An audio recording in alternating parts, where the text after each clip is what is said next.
இன்றைக்கும் கூட பேச்சு வழக்கில் மூக்கை அறுக்காமல் விடமாட்டேன்டா, நோஸ் கட் பண்ணிட்டாண்டி, இப்படியெல்லாம் சொல்லி கேள்விப்பட்டிருப்பீங்க. ஏன் நம்மளே கூட சில சமயங்களில் சொல்லியிருப்போம்.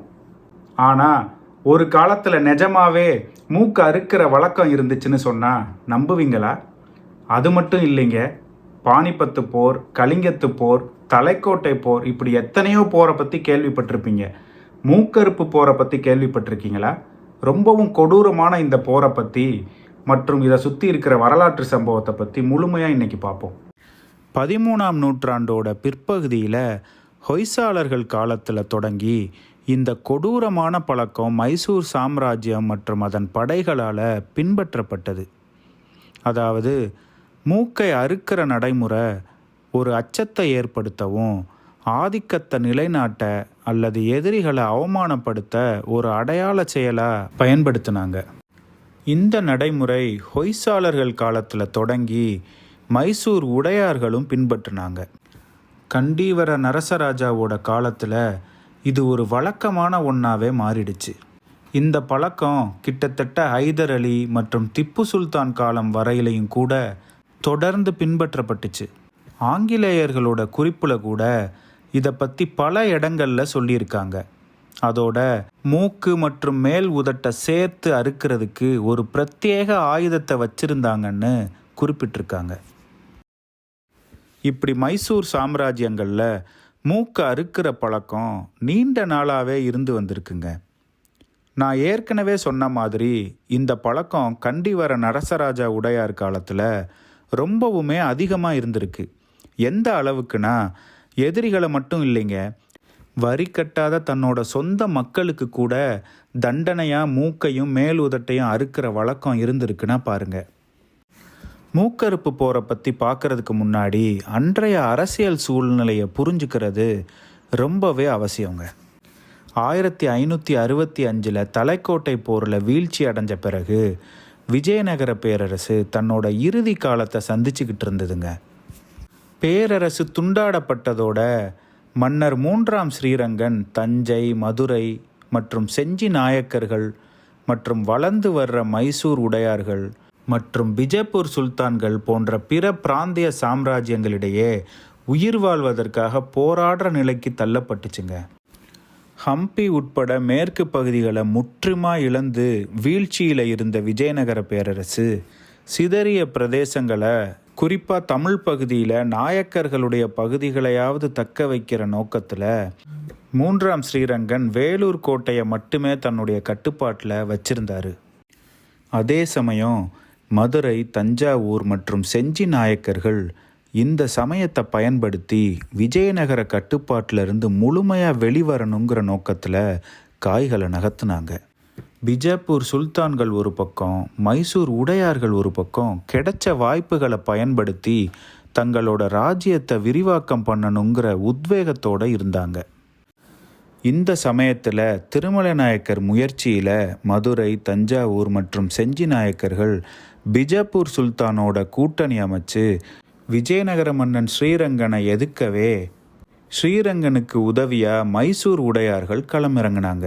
அப்போ நடந்த போரில் நாயக்கர்கள் மற்றும் பிஜப்பூர் சுல்தான் கூட்டணி வெற்றி பெறவே வேலூர் கோட்டையுடைய கட்டுப்பாட்டை இழந்த விஜயநகர பேரரசுடைய கடைசி அத்தியாயம் எழுதப்பட்டுச்சுங்க.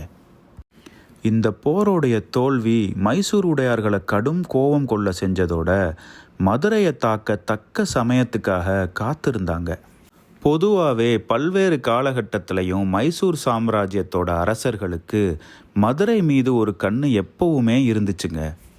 இதனால் நிறைய முறை படையெடுத்து வந்ததோட ஒரு வகையான பகை இருந்துக்கிட்டே இருந்தது.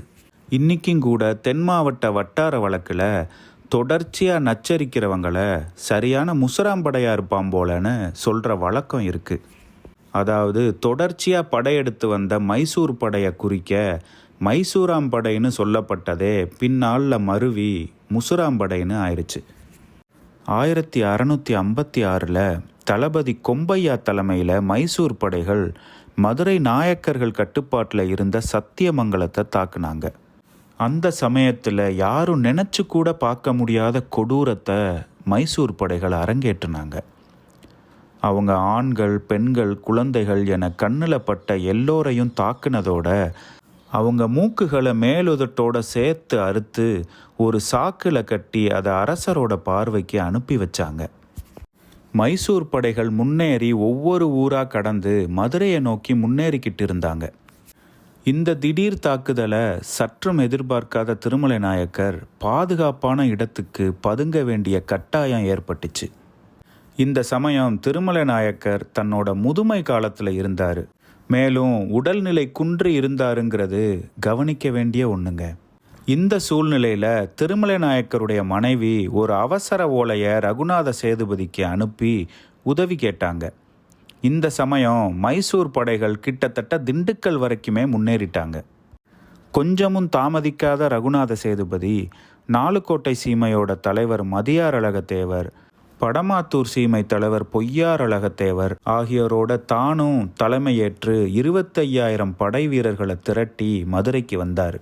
இவர்களோட 35,000 மதுரை படை வீரர்களும் இணைஞ்சு மொத்தம் 60,000 படை வீரர்கள் வண்டியூரில் முகாமிட்டு மைசூர் படையை எதிர்பார்த்து காத்திருந்தாங்க.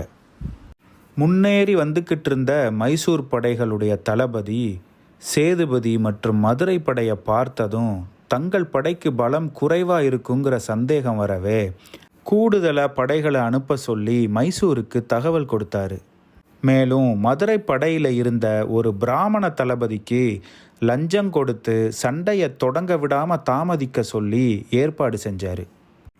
தயார் நிலையில் இருந்தும் போரை தொடங்க தாமதிச்சதை பொறுக்க முடியாத சேதுபதிகள் இதில் ஏதோ சூழ்ச்சி இருக்குன்னு புரிஞ்சுக்கிட்டாங்க. அந்த பிராமண தளபதியை நிலவரையில் அடைச்சிட்டு தாமாகவே போரை தொடங்கிட்டாங்க. கடுமையான தாக்குதலை சமாளிக்க முடியாமல் சிதறி ஓடிய மைசூர் படைகள் பின்வாங்கி திண்டுக்கல் கோட்டையில் தஞ்சம் புகுந்துட்டாங்க. கொஞ்ச நாட்களில் அவங்க எதிர்பார்த்த மேலும் 20,000 படை வீரர்கள் மைசூரில் இருந்து வந்துட்டாங்க. இதுக்கப்புறம் இருதரப்பும் மீண்டும் நேருக்கு நேர் கடுமையாக சண்டையிட்டதில் 2 தரப்புலையும் சுமார் 12,000 வீரர்கள் இறந்துட்டாங்க. இறந்தவர்களுடைய உடல்கள் அதே இடத்துல பல நாட்கள் இருந்து செதஞ்சு போனதால் அந்த இடமே கருவாட்டு பொட்டல்னு அழைக்கப்பட்டிருக்குங்க. பல நாள் சண்டைக்கு அப்புறம் மைசூர் படையை வீழ்த்தி சேதுபதிகள் மற்றும் மதுரை கூட்டுப்படைகள் வெற்றி பெற்றுச்சு. இதனால் சரியான நேரத்தில் கிடைச்ச சேதுபதிகளுடைய உதவியால் மதுரை மற்றும் மதுரை மக்கள் காப்பாற்றப்பட்டாங்க. பின்வாங்கி ஓடின மைசூர் படைகளை துரத்தி போய் பழிவாங்கிற விதமாக மைசூர் வரைக்கும் விரட்டி போய் அவங்க மூக்குகளை அறுத்தாங்க. இவ்வளவு ஏங்க, மைசூர் மன்னர் நரசராஜா மூக்கையும் அறுத்துட்டதா ஒரு செய்தி இருக்குது. இந்த சம்பவம் நடந்த 2 ஆண்டுகளுக்குள்ளேயே அவர் இறந்தும் போயிட்டார். ஈரோடு பக்கத்தில் இருக்கிற எருமப்பட்டி மற்றும் வாழப்பாடி அருகே இருக்கிற பேலூர், இங்கே உள்ள கல்வெட்டுகள் மூக்கறுப்பு போரை பற்றி குறிப்பிடுதுங்க. இப்போ நம்ம பார்த்த பல வரலாற்று சம்பவங்கள் ஆங்கிலேயர்களுடைய குறிப்பில் இருக்குங்க. மேலும் 1757 வெளிவந்த திரு குரூஸ் அவர்கள் எழுதிய A Voyage to East India நூல்லையும் 1924 Sathyanatha Iyer மற்றும் கிருஷ்ணசுவாமி ஐயங்கார் எழுதிய history of Nayaks of Madura country நூல்லையும் இவை அனைத்துமே சொல்லப்பட்டிருக்குங்க. இந்த போரில் திறன்பட சண்டையிட்டதோட மைசூர் படைகளை குறிப்பாக தளபதி கம்பையாவோட மூக்க அறுத்ததால மதுரை படையில் இருந்த தன்னாட்சி கள்ளர் பின்னத்தேவனுக்கு மூக்குப்பரிங்கிற பட்டத்தை திருமலை நாயக்க மன்னர் கொடுத்தாரு. இன்னைக்கும் கூட இந்த பின்னத்தேவருடைய வாரிசுகள் தங்கள் பேருக்கு முன்னாடி மூக்குப்பரிங்கிற பட்டத்தை போட்டுக்கிறாங்க. அதாவது எதிரியுடைய மூக்கை பறிச்சதை குறிக்கிற மாதிரி இந்த பட்டத்தை கொடுத்துருக்காங்க. இந்த போரோட முடிவு மட்டும் வேற மாதிரி இருந்திருந்தா 17ஆம் நூற்றாண்டில் இருந்து நம்ம வரலாறு முற்றிலுமாக மாறி இருக்கும். இப்படி வரலாறுல முக்கியத்துவம் வாய்ந்த இந்த சம்பவங்களை பற்றி எத்தனை பேருக்கு தெரியும்? இந்த பதிவு உங்களுக்கு பிடிச்சிருக்கும்னு நான் நம்புகிறேன். இதை உங்கள் நண்பர்கள் மற்றும் உறவினர்களுக்கும் பகிருங்க.